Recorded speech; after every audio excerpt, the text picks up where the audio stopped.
Good afternoon and welcome to the Joy Show with Rev B. I'm Reverend Barbara Schreiner Trudell, and I am so delighted to be here with you today.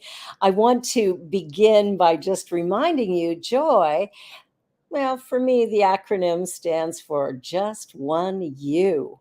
And I think that's an important message that as we recognize our oneness, as we recognize our uniqueness, as we begin to just love ourselves as we are, beautiful things happen. So, as we begin today, I am in Nova Scotia, Canada, and I'd like to begin by respectfully acknowledging that we are located on Mi'kmaq, the ancestral and unceded territory of the Mi'kmaq people. This territory is covered by the treaties of peace and friendship with Mi'kmaq and Wolastoqiyik people and was first signed with the British Crown in 1725. I respectfully acknowledge the ancestors, the medicines, the language, and the teaching of the Mi'kmaq people and the lands that have been stewarded for millennia and that they call home, that we call home. We're here and we are grateful to be able to live, work, and play here. And we seek to always uncover the truth and to ensure the Indigenous ways of knowing, being, and doing continue. So today we honor all Indigenous and Métis people across Turtle Island, for we are one. Well, the Joy Show reflects the power of living authentically. And at CSL on the Lake, we teach the power of our thinking to create our beautiful life. And when we live authentically, we experience God's grace and joy is possible. So knowing that there's only one thing going on, God the good, and that I'm somehow some part of that, you are some part of that. I'm delighted to be here with you today. And I have a wonderful guest today. My dear, sweet friend, my sister from another mother and another country, Cheryl Rogers. And Cheryl has a really diverse career. It started in South Africa, continued when she immigrated to Canada, and with training and volunteering in restorative justice and working in the field. And she's now working with Unity, and she is the ministry coordinator for the Unity Spiritual Center Kitchener.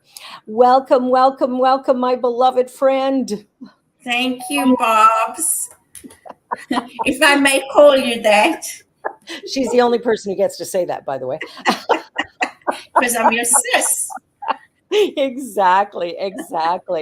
Well, one of the things I have absolutely loved since we have met and since we've connected, I mean, the connection is like this, is some of the things that you've done in your life. And I was really, really surprised to hear about Science of Mind in South Africa a long time ago. I didn't know that. Tell me a little bit about that experience for you. Gosh, I honestly, I don't remember much. It was about 40 years ago. I was a child.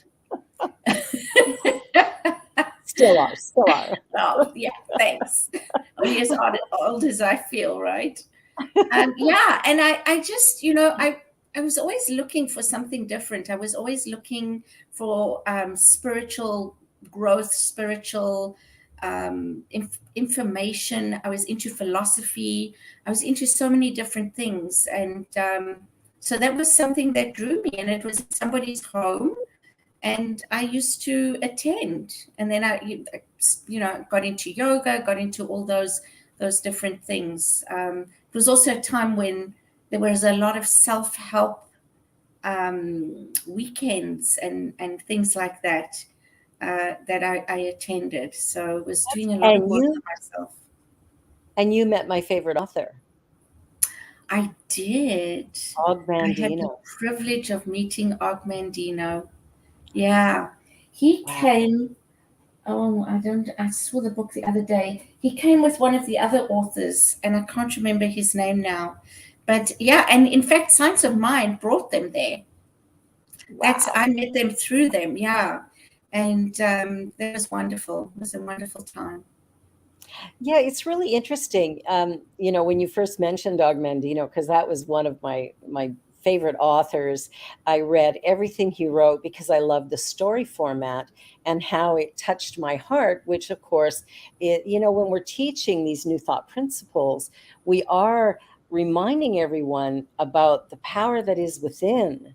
Yeah, It's not, there's nothing out there going to rescue you. It's something we have to do individually. And absolutely. you and I have talked a lot about the qualities of collaboration, cooperation, and tell me a little bit about your vision of New Thought moving forward. Just talking about Ogmandino, when you spoke about his books, one of my favorites was the Christ Commission. Mm, Because I actually have a Jewish background. So Jesus was very foreign to me. And I yeah, always thought that Jesus was a prophet. And that book was trying to disprove Jesus. And in trying to disprove Jesus, it proved Jesus. So I really love that book. But anyway, yeah, collaboration and doing things together.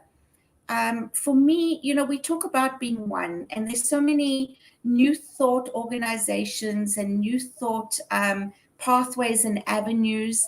And we yeah. also say, there are many paths to that one source, right? Yes, yes. Um, and I think we could do a lot more together as well. Just to, Yeah. yeah, because we say the same things, we have the same message. We may use different words, but why not just, you know, embrace it all? Yeah. Well, that's one of the things I've enjoyed with getting to know you and the work that we're doing in Ontario. You're with Unity Kitchener. I'm with the Center for Spiritual Living on the Lake in Toronto. And we have collaborated, just sharing things, attending each other's events. And we did a games night, a virtual games night with 3 Unity churches and our group. And we had a blast. Absolutely. What fun. Oh my goodness. Yeah. Yeah. Well, I've had this vision of a new thought bridge. Like there has to be a way to bridge what it is that we're doing, right? Mhm. I'm an ordained unity minister. I'm an ordained CSL minister. CSL, I've been, there for 23 years now. Mhm. Ordained with unity for only a year and a half or a year. So that was rather new. But what I've discovered in all of that is we are more the same than we are different. So why are we competing? What are we Absolutely. competing for? Absolutely. Yeah, It's and I don't know. Yeah, it feels like that sometimes, right? Like mhm. competing. It's like, yeah, and I mean, you know, one of our visions is a world powerfully transformed by the growing movement of shared spiritual reality, right? That is what unity says. Unity worldwide. Yes, And so, yes, what does that mean? Like, if we look at what that means, then surely we should be doing more together than separate. absolutely, absolutely. And I really like the idea, like when I look at the teachings of CSL and when I look at the teachings of unity and also the UFBL, Universal Foundation for Better Living, we're all saying exactly the same thing. We're all speaking about oneness, Mhm. and yet I still see areas of competition or areas where we're separating because this is mine and this is yours, and I think what's really been a great spot in our relationship is that idea of what would happen if we all just said yes and worked together. Exactly. What And would we you mentioned authenticity. And I Yeah, think that's really what it's about, right? Because, and I'm getting goosebumps, which is my sign. yeah, But it really is about that because I think when we're in competition, I think that there's fear there, yes.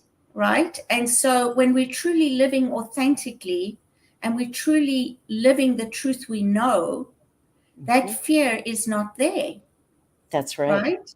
And so Exactly. that's how we bridge it. And it's almost for me, it's almost like saying that it's taking down bridges in a way. Because when there's no fear, there's a natural flow, a natural connection. Yeah. Yeah, and I love that. I love that because, in the training that I did, I mean, between CSL and Unity, we do allow each other's ministers to do slight teaching information and Mhm. organizational type information, and then we will ordain each other's to be in our philosophy. And I'm seeing that coming together, but I'm still seeing areas where we have that. I don't know what it is about humanity where it's mine, mine, mine. you Yeah, know, I yeah. want to see that switch to we. I you know, know. you know, And I mean, for years we've been saying that, right? From me to yeah, we. There's been yeah, so many like organizations. I remember there was a youth event that happened on an annual basis for a while that was mhm, about from me to we.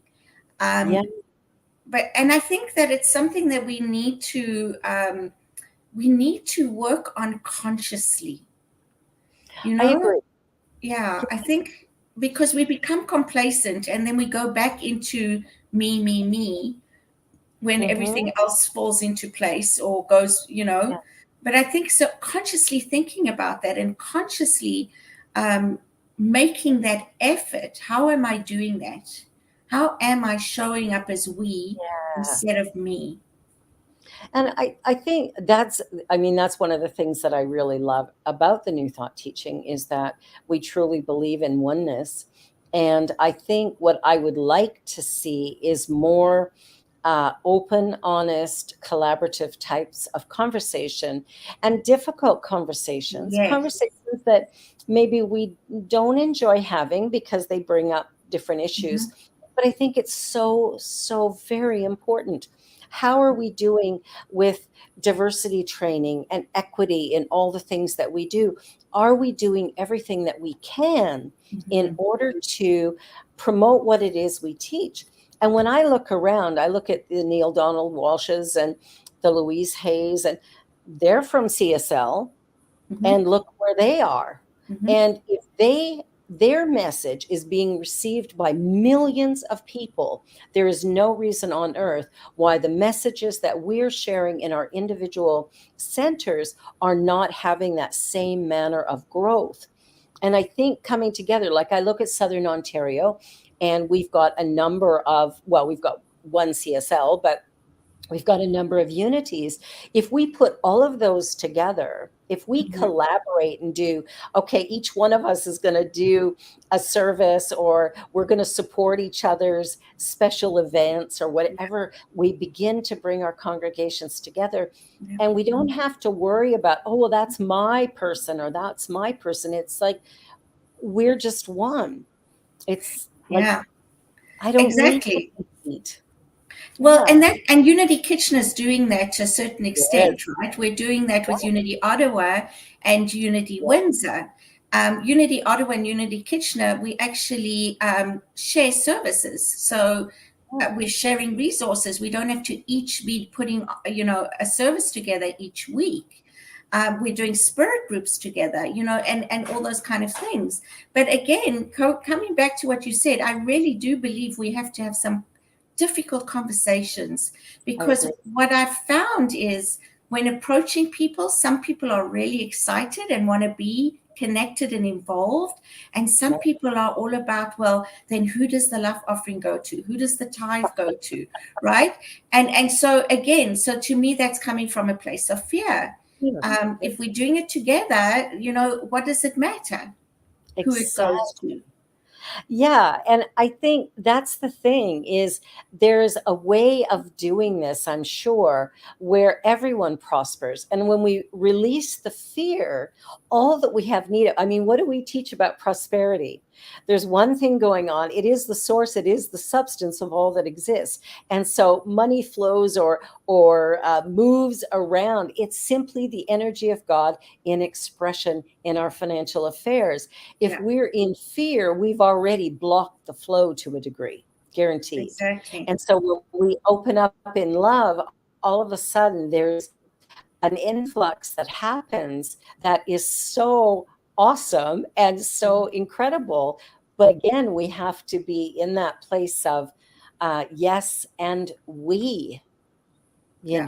It's Yeah. something we can do that's really, for me, it's really speaking to me. And it's the same thing with diversity training. When I look around, and I'm so pleased with Unity Canada, the board for Unity Canada, who have Mhm. put together events that have had some pretty touchy topics, Yeah. and doing white fragility and doing the daring to do work with Kika Ojo Thompson. It's like when we start doing this work and we start talking about, and the Indigenous people in Canada, well, all over Turtle Island, which includes the US and stuff. It's like when we start having those conversations, what is our role in dismantling this racism toward other people? And it's really a journey that we all need to be on it. We all need Mhm. to begin to work in ways that we start to reconcile and come together so that we Yeah. can be honoring of all people. And I know when I first heard about some of the things in Canada here where the schools, the residential schools, and the children that had been, I don't know if they died of natural causes or if they were murdered or whatever, but they were buried together in unmarked graves. Like, that's horrible, to take children from their families. And I think that what I love about our teaching, when we're really clear and doing it right, I think we bring a great perspective of, what I put out in the world comes back to me multiplied. The law Yeah. of attraction is Yeah. exact. I can only attract to me what I am. Exactly. Yeah. Yeah, it's Yeah. powerful, And powerful so stuff. that means being generous, right? That's I call it the law of generosity. It's not the law of Yeah, prosperity, it's a law of generosity which brings about prosperity because you let go, you have faith, exactly. it becomes, something Mhm. that's in the flow. Yeah, but absolutely. You and I are Yes. one page. That's why we are twins, just with No. different hair and from different mothers. And different countries on different continents, Yeah, yeah. and Do you, somehow you we know? came together. Let me share something. I don't know that if most people know. Um, Yeah. South Africa, when South Africa had apartheid, Mhm. the people from the government during the apartheid era came to Canada to learn how to do segregation. People don't know that. I Nice. know. Yeah. You know what? We don't know our history. Like, Mhm. that's the thing that gets me. It's just, when I think of some of the things that are missed in our history education, it's incredible. Like, Yeah. I look at, in Canada, we'll look at the US and go, oh, look how racist against Black people. And then here we go, oh, aren't we nice? No, no, no. We had slavery here too, and racism still exists. So I look Yeah. at all that and go, yeah, people think Still a Canadians are lot of nice. work. Yeah. We got a long way to go. And Yeah. I think just having those conversations and being willing to explore, what is it that we've done? We need to know our history. I had a Mhm. conversation, this will be a little bit radical, but I had a conversation with my husband and with my son, and we had some agreement and disagreement. But we're taking down monuments all over North America Mhm. because of what they've stood for historically and what those people or events have done. And I disagree with that. I think Mhm. what we should do is place a monument directly in front of it that Mhm. speaks to the new reality, the truth, the power of. So, let's say it's harm against Indigenous people, then we put a beautiful statue created by a Canadian Indigenous person, and that gets put directly in front, so Mhm. that, Yeah. yeah, the history's there, but Yeah. it's hidden in the back. Yeah. You got to walk around to see it. But the new idea, the model of moving forward is in front of it. And I think, like, you look at, the prime minister, the first prime minister of Canada, whoever, there's there's been tough stuff all in our past. Mhm. But does it serve us to pretend and erase it? Or No. should we, in fact, go, whoa, and let's go, no, no, we can do better. And Yeah. we've got remarkable artists all throughout Canada and the United States.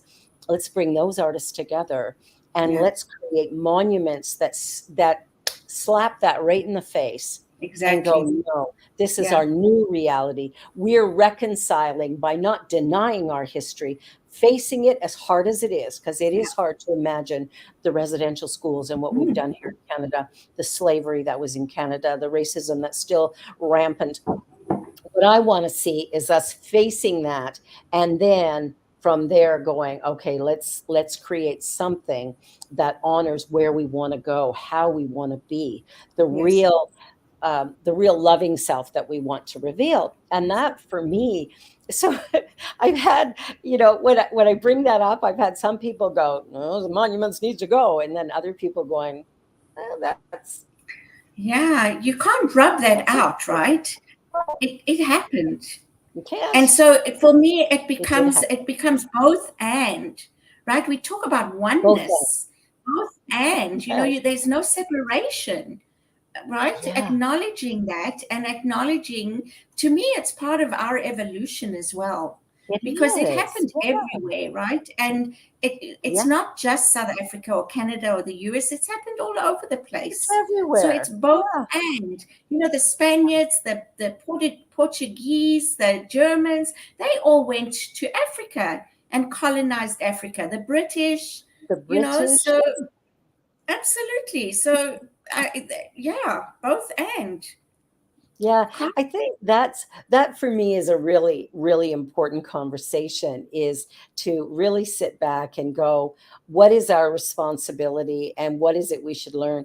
My daughter attends a French school, and she is, curious as to why in a school that has numerous Black teachers, why she's never been taught history from junior kindergarten right through now to grade 11. She's never had a history teacher who was a colored person. And it's like, how does that happen?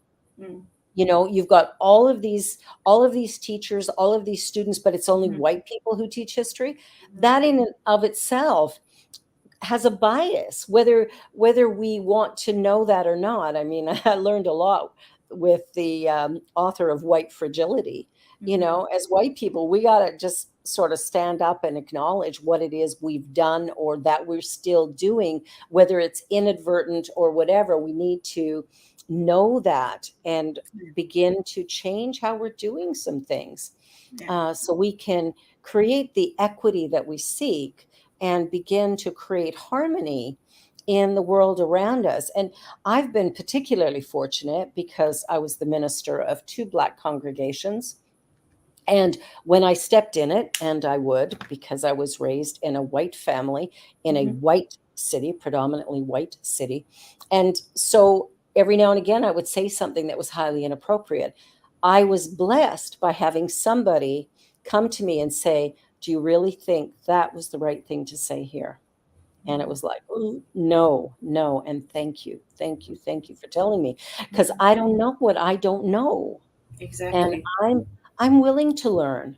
I want to learn. I want to be the best version of me I can be, and I can only be that if I'm willing to learn about, I made a mistake. How do I rectify that? What Yeah. would be the better thing? And that's part of our journey too of oneness, is to acknowledge that if we've created harm, if we've done harm, and we all have at some point, if I've harmed someone, then I want to be held accountable to that, because I might not know. Mhm. Yeah. So anytime something goes bad, it's like my attitude is go to source. Yeah. If somebody says something to me or about me that hurts me, I'm going to go to them rather than go to three other people and go, can you Yeah. believe what they did? That doesn't change anything, right? So Yeah. yeah, that idea of learning and discovering and becoming more of what we really could be, I I think think. that's the key, though. The key is acknowledging that we don't know And so Yes. educating ourselves and taking Yes. responsibility and being accountable for the Yeah. roles that we have played. You know, Yeah. like you're saying, just having a white skin, people don't understand whether you're brought up in poverty or you're brought up in affluence. Just having a white skin gives you superiority, It and does. people don't understand that. You go into a shop as a poor white person, um, you're probably not going to be followed around like That's a true. black man who would go in looking the same way as you, right? Exactly. And Exactly. so, yeah, so we've got to recognize that, and we've got to teach ourselves. The other thing I just wanted to say is that, and I can't remember. Oh Oh, my age gosh. showing. Oh yeah, it was there, and it was like, oh, but anyway, yeah, but that's what I wanted to say. History is written from the perspective, from the angle of the historian and his Absolutely. background or their background, right? And it's normally Mm, only written from one perspective. view, one perspective. And Yeah, that's where things need to change. It needs to, again, be both and embrace all, so that there's I a agree. real true picture of what actually happened. Because we believed what we learned, and now I'm learning that that wasn't even true. And I Well, used to that's think it. history was written in stone, right? I know, me too. It's in the history books. It must be right. But you're right. Everything is perception. And I think when we look at the world from that idea and we go, okay, who is saying this? I think the first time I realized that was, as the media expanded and we could, I think it was probably Desert Storm, where I'm watching CNN and then I'm watching CBC and then I'm watching the BBC, and I'm getting really different stories Mm-hmm. about what is actually going on with the very same footage. Okay. And it's like, that's when I went to college, I studied journalism. And that Oh, was at a time when my teacher said, who, what, where, when, why, and don't you give me any commentary. Well, now all we get is commentary. yeah. And so you have to sort of filter your way through to find the Yeah. facts of what's going on.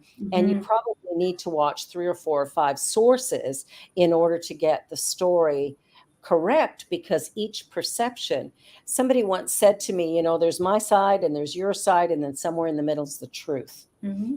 And I think that is important to understand when we're reading a book, when we're studying history. We need to be looking at it from many, many different angles. And on Absolutely. that note, let us take a little commercial break. This is Rev B with my good friend Cheryl Rogers, and this show is The Joy Show, Just One You. We'll be back.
New Thought Media Network is on the rise. We're looking to grow with you. Do you have technical media experience? or perhaps a desire to learn? Are you willing to volunteer your precious time and attention? We share this message to benefit all. If you possess a computer with a camera and a microphone, we will share our knowledge with you. Behind the scenes or being the star, let us bless our one. Contact us at info@ntmedia.org.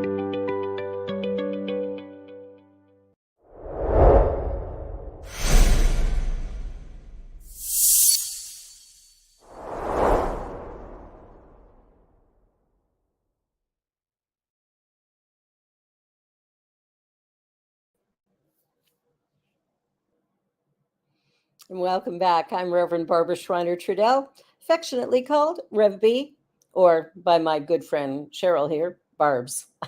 So anyway, we are talking about all kinds of fun things and getting a little into some deep, serious stuff. But what I love about our teaching is that we don't shy away from what's really going on in the world. We don't pretend it isn't. We don't pretend that there isn't illness or racism or pain and agony going on around the world. We face it head on and go, what is mine to do? And for me, I always imagine kind of sharing a sense of love, that I can look at something and rather than judge it, condemn it, I look at it and go, kind of what is mine to do? What positive impact could I have? And one of the things that we truly believe is that our words create, our words have power. So that to me is an important part of the conversation, is to go, how do I acknowledge, like you said, this and that? It's like both together create the one. Yeah. Yeah. Well, and that makes me think about the fact that we have a light self and a shadow self, right? And you can't ignore that shadow self because we all have one. And that's what makes up the whole human being, right? But we also know that we are spiritual beings having a human experience. Yeah. And so honoring both, right? Yeah. Both. Exactly. Yeah. Right? Always. Yeah. And it's a paradox. It is a paradox. And one of the things, like when I came up with the idea for this show, Just One You, is that as each and every one of us starts to integrate all aspects of ourselves and to respect it all, right? Rather than try to hide it, which is what most of us do. We wear our masks. I think it's so important to be able to acknowledge who I am and where I am, and to know that every human being on the planet is both, this and. And so even the yin yang symbol, when we look at that, we see the two aspects fully integrated, which creates the whole. And so as we're journeying along, we want to make sure, I think anyway, that I do my very best to honor that which I call bad about me, and to change that story, to change that narrative, so that I begin to see that all of me is good. The reason I call something bad is because somebody told me when I was a child, no, you can't do that. Don't do this. Good girls don't do that. That's bad. That's dirty. That's wrong. And we get all these messages and we begin to live this fractured existence, which doesn't honor our planet. And I think that's where our wars, our hatred, all of that comes from. And so going back to thoughts, right? Shifting our perspectives and changing the way we think and the way we see things is the way we can change our world, right? And behind that is what's very important, is to feel it. Feel it as a reality, right? I call that the rocket fuel behind the thoughts, words, and actions. You have to feel it to make it real, and the universe knows then what to do, right? It's all about bringing it into that vibration, putting it out there, and it coming into being. I heard something from Neil Donald Welsh on Saturday, actually, which I really loved, because we also talk about, we create our own reality. Yes. And so some people really struggle with that. Then why is this child sick, or why is Why is there a war? Why is, all this going on? And what he said, which is just so, it just seems so simple, right? And so common sense, but we got to hear it. But he basically said that the external world is created by all of us, not just one of us. Exactly. Right? So we participate in creating the reality in outside of ourselves, but we don't create that reality completely.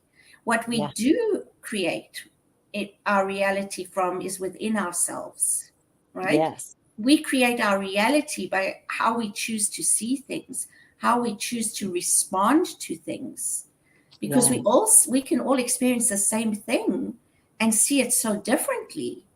It's true. It's so true. That's where we have the power to create our reality.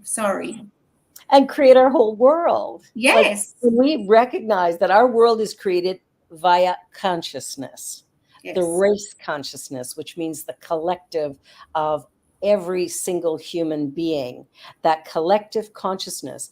And the consciousness is the thoughts that I think, the words that I use. And so if I'm thinking about, I hate this, I hate that, I hate the other thing, I'm taking the collective consciousness and sucking it down into the mud. If I can sit back and acknowledge my fear, my doubt, allow myself to feel my discomfort, and then at the same time stand up and shine and go, you know what? I choose love.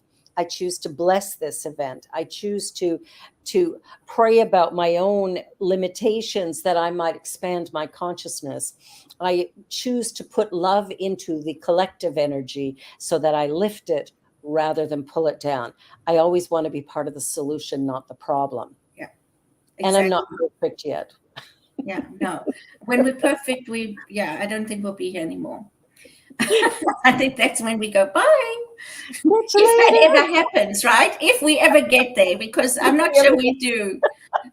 Well, and I truly believe we're created perfect, whole, and complete. And then there's the humanity of us that doubts that, and so performs accordingly, right? We show up as, let me hide, let me pretend, let me fake it till all of these things, because we fear that if people really saw us, they wouldn't love us. And the truth is, some people won't. And that's okay too. Right? Exactly. It is okay. What's important is that we learn to love ourselves, right? That's the key. And so, and what I wanted to add to what you were saying is absolutely, and it is the collective, but it starts with one person at a time, and it starts with me, right? Exactly. And if each of us was working on ourselves and working on loving ourselves and accepting ourselves and embracing ourselves and putting love out there, loving everything and everyone as perfect and whole, like you said, for what it is, that's how we create that tipping scale. That's exactly it. Yeah. But it starts one person at a time. One at a time. I'm only responsible for me. I'm only responsible for me. I love Greg Braden, and I think it might have been in his books. I'm not even going to give the title because I don't know. I'll get it wrong again. But Greg Braden talks about the collective consciousness and the minuscule number of people that need to shift in order to create a full global shift. It is a very small percentage. Like, I think it's, like 1% or less than 1%. If that many people at the same moment had that idea of peace or self-love or self-nurturing, that yes, I am enough. I am a child of the universe, made perfect, whole, and complete, and I'm going to shine my light because I know I'm unique and special like everyone else. Exactly. It is in that energy that's a very small, a minuscule amount of people that would actually change the collective consciousness in a real big way.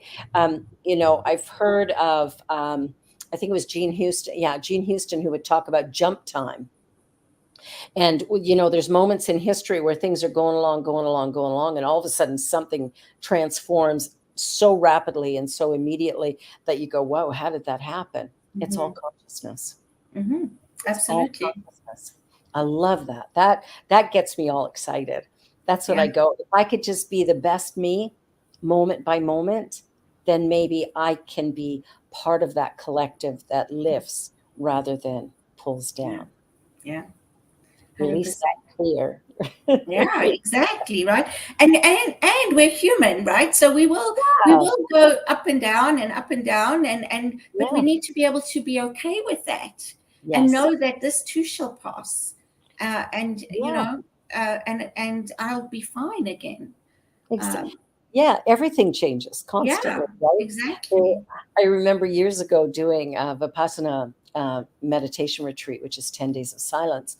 And in doing that, you have to practice noble silence, which means you don't look at another person, you don't touch another person, you don't listen to music, you don't write, you don't exercise. You know, little walking outside is fine, meditation, but it's all being alone. And it's about coming to terms with that inner story that we have. And what they do is they take you through a practice which reminds us that everything is changing.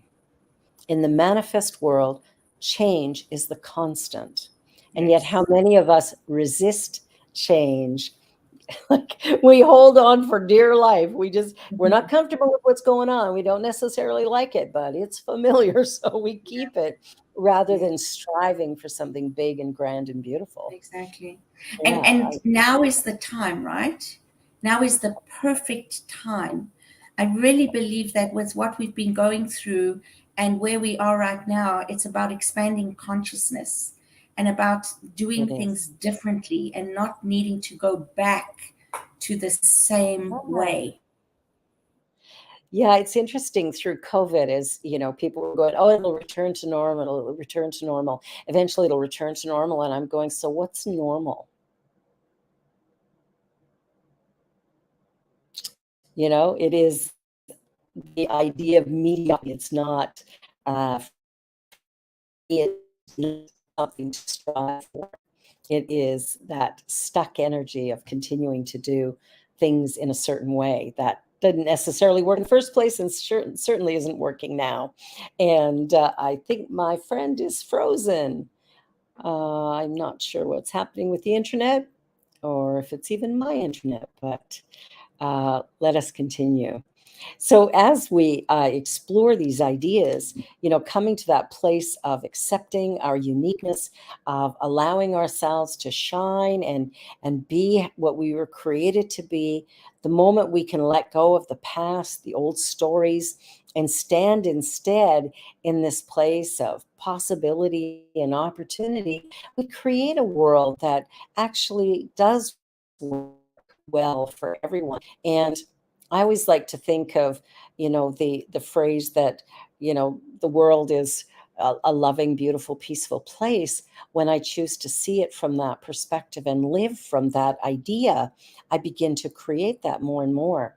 And that's the journey that I'm, seeking to create in my life, is to do my best to accept change is the constant, and that whatever's happening, however it's happening, somehow it is taking me to my greatest vision for life and living. And if I can honor that journey, what I feel, what I think, and Cheryl had mentioned earlier about the feelings behind the thoughts or the feelings that come with the thoughts. And those feelings are really important. I know myself as a practitioner, the practitioner work that I do, I always ask two questions. One is, what do you want? The second is, how would you feel emotionally if you had it? Because that seems to be our barometer or whatever for what it is that we truly seek. And I think that's an important question to ask. And so when we explore our fears and our doubts, it would be beautiful if we could just sit with it and go, wow, this I find really fearful. This I find really difficult or challenging, and just sit with it. And it is in sitting with it that I begin to discover where it came from or what its roots are. And it's in those moments that I can begin to create something new. That's when I start to shift what's going on. I begin to allow myself to shine. I remember as a little girl being told, who do you think you are? What makes you think that you're so great? things like that, which of course created really low self-esteem for a very long time. That's not what our world needs. Our world needs love and more of it. It's love that makes the world go round. I think that's a piece of music. Or we can go back to Imagine, which, John Lennon, it's so beautiful. Imagine a world without possessions. Imagine a world without borders. Imagine all of the things that we use to separate, alter, change. What if we just let all of that go and we chose instead to be together harmoniously, to be together lovingly, to find a way to accept one another as we are, where we are, with whatever's going on in our life? What if we accepted ourselves as a growing, expanding individual and know that I'm probably not going to get it perfect every time, but I'm willing to learn. I am teachable. I think that's the very best thing we can be as human beings, is teachable, to sit back and go, here's the thing that I don't know. Here's the thing I don't understand, but I'm willing to learn. There she is. I lost internet, so I'm now on my phone. Oh, well, I'm glad you're back. Thank you. Yeah, I was just talking about how the feelings, you were mentioning thoughts and the feelings back of them. And that's one of the things for me is, I talked about when I do prayer work for anyone, I want to know what you want, but I also, more importantly, want to know how you would feel Yeah. if you had what you asked for. And those feelings, they're powerful. They will kick you into high gear in short order if you let it. Absolutely. And we can change our feelings, we think we can't, but we can. Even if we pretend for 1 minute. Yeah. Right? I love that. I remember years ago, I was in a marriage that wasn't so great, and something was going on, and I was really angry at my husband. And, he looked at me and he goes, well, you're better than that. You know that you can look at this from a different perspective. I said, absolutely, I know that, and I'll get back to you when I'm ready to be there. Right now, I just want to be mad. Yeah. So I'm fully confident. I hear you. Sometimes we just let the feeling be there and then go, okay, I've had that for a few minutes and now let me do something else. Yeah. There's something powerful in that. Just honoring where I am, right? That can be the key sometimes, rather than going, oh, I can't be angry because that's bad. Girls aren't supposed to do that, which is messaging that I got as a child. Yeah. Yeah, join the girl. You don't get to be mad, which makes us mad. Mm-hmm. Absolutely. So, I'm going to come back on my computer if that's okay. Yes. We still have a couple of minutes. There. Okay, Awesome. thank you. Awesome. Yes. So tell me a little bit about your journey to unity, like how you got there, or what that story is. Do you have some information about that? I actually went 1 year with some friends to watch a movie at this place called Unity Kitchener, and it was the Indigo Children. And I'd never heard of Unity or Unity Kitchener, but I have this, we call ourselves the Angel Girls, this group of friends that we did so many wonderful things together. We would have dinners and the different color theme for the chakras, and we went through the different chakras, and each dinner was a different color to line up with that. But anyway, and then I remember it was Reverend Sharon Ketchum, and she had a little discussion afterwards, and she said a little bit about unity, and I thought, oh, this sounds interesting. And so I started going by myself just to see what it was like. And like many people, I felt like I was at home. It was just so wonderful. to just hear that, oh my gosh, basically, that it's non-denominational, but and that Jesus is the way shower as a man who came to show us who we are and how to be, which is something I always believed. Yeah, and that there are many paths, and we respect all paths. So those were the kinds of things that really attracted me, and I kept going back after that. And then I had a really tough year, and unity certainly helped me with that.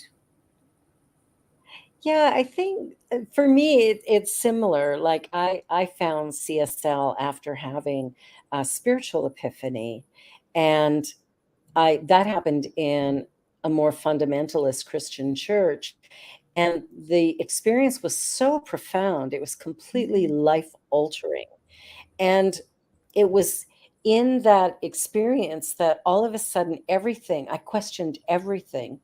But in that church that I was in, I wanted to know more. I started reading the Bible, and I'd go to Bible class, and I would attend every service and every event that they had. They did morning service, evening service, Sunday morning prayer, Wednesday night prayer. I did all of it. And I stayed there for about a year and a half, but then I left because pastor couldn't answer a fundamental question I had, which is, what about people who've never heard of Jesus Christ? Why is it that they're going to hell? Why is it that, the rabbi is going to hell? Like, I can't, that doesn't feel like the experience that I had, that spiritual epiphany of the oneness, the love, the glory of God. It was like God as love it was like being bathed in it. It was an interesting experience. But as a result of that, I just couldn't. So after about a year and a half, I finally left. And that's when I found CSL. It was actually the Center for Positive Living in Calgary was the name at the time. And like you, when I walked through that door at that very first service, it was like, oh my gosh, it's like I've come home. The message was a message of love. And it was so moving and so powerful that it became the energy of change for me that transformed my life completely. Yeah. And what I love about both, it's about inclusivity, right? It's not exclusive. And so that for me was huge, that, we embrace all and we respect all. And I also loved some of the talks that were done, because brought in different prophets and different teachers, quotes and sayings and, things like that, which to me was just awesome. I was never really religious, but I was always on this spiritual journey, searching and looking and changing and shifting and and doing that human thing to find the divine. And exactly. It's interesting because I always believed in God. Right here. Gonna hide it somewhere. Yeah, Put it right in here. I always believed in one power, one source. I couldn't believe it that God was a man in the sky.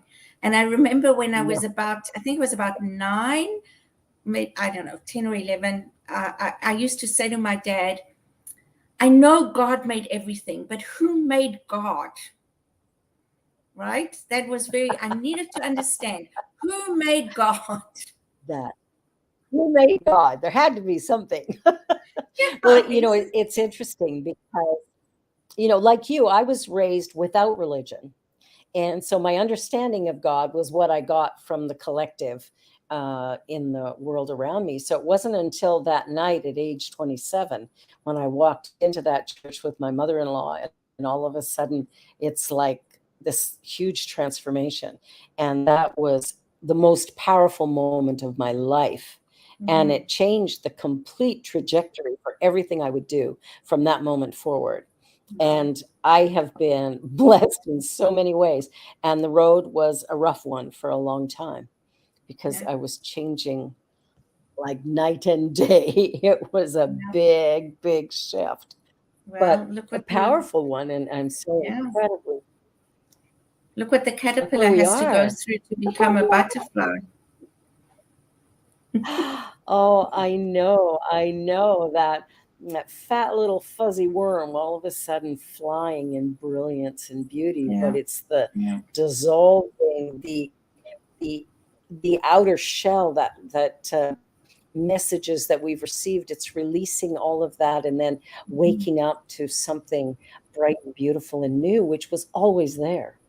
yeah. I My believe that's my why. husband will. Sorry, I was just going to Go say, I ahead. believe that's why we all go through so much muck. Because that's what fertilizes us and helps us grow. Well, you can't get beautiful roses without a bunch of horse shit. So, Yeah, so exactly, Mom. it's like Turns to sometimes goo. you gotta add the muck and and then you get there. Well, Well, this yeah, has that's been a delight. Thank you so much for agreeing to be on the show with me. I'm really, really grateful. I loved this conversation. Hopefully, everybody watching did as well. Thank you. Thank you, my dear sweet friend. Thank you so much, Bobs. Love you. I love you too. I love you too. Well, everyone, thank you so much for being part of this conversation, part of this journey. I am so incredibly grateful to be here and to share this with you. And I just want to remind you that every Monday night at 7 p.m. Eastern Time, the Center for Spiritual Living on the Lake is right here on the New Thought Media Network. And we're creating inspiring hour of great joy. And of course, next week, I'll be back again at 3 p.m. here on the New Thought Media Network with my good friend, T. Jazz Lewis, great bass player, wonderful human being, and someone that I know you will find incredibly interesting. And he's just he's like a bundle of love, just showing up in his unique and remarkable way. So it's important. This show is really about embracing all that you are and allowing your natural and authentic self to be revealed, to stand naked to the wind, to allow the world to see you, all of you, what you love about you and what you don't, because all of it made you who you are today. And all of it comes from the one source, God, the good, or universe, or first cause, or whatever word you want to use. What I know is you've been created perfect, whole, and complete, that you are unique and special, just like everybody else. I'm Reverend Barbara Schreiner Trudell from the Center for Spiritual Living on the Lake in Toronto, Ontario. God bless you. I love you. Have a beautiful weekend and happy Mother's Day.